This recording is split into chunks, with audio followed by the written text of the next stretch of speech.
Let's get back to Josh Einiger right now, live for us in Altadena at the site of the Eaton fire. Josh. Pedro, what I was starting to say earlier is that there's simply no lens wide enough to show you all this damage. The Eaton fire, the second most damaging natural disaster in California history.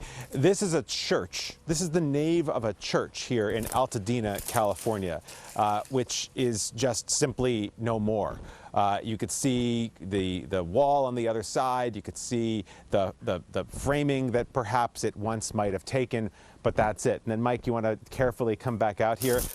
On this side of me, to your right, that's the school that was attached to the church. This is a K through 6, a preschool, and then a K through 6. It's gone. There's quite a number of schools, so you can imagine kids who have lost their homes and their schools. It's just it's sort of an indescribable tragedy for families, thousands of people in this part of California. We're coming up to the road here. This is Altadena Drive.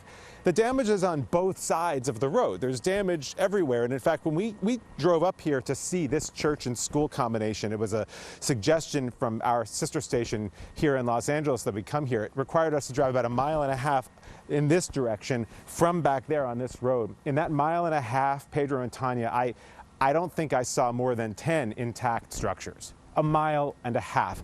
And here's where all this came from. You can see all these mountains. That's the Angeles National Forest. So here's basically, in layman's terms, how this worked. This is called the Eaton fire.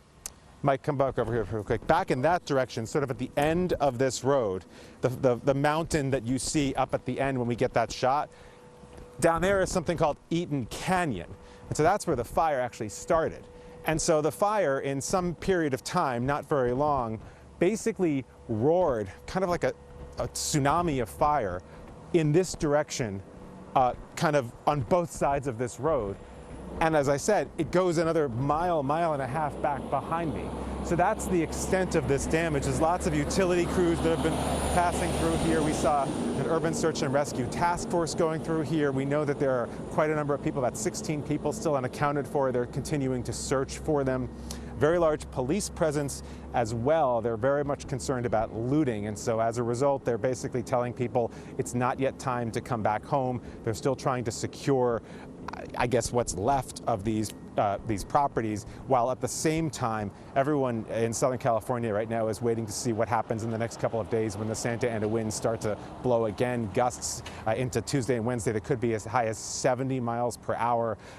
And the Eaton fire is nowhere near contained. So while there's no smoke and there's no fire where I am right now, there is a concern that when the wind picks up again, it will pick that fire up again, or perhaps a whole different fire somewhere else in Southern California. So a lot of concern and a lot of mourning right now. There are 24 people who've been confirmed dead, 16 people still unaccounted for, and just indescribable amounts of loss here. That's the very latest from Altadena, California. Josh Einiger, Channel 7 Eyewitness News.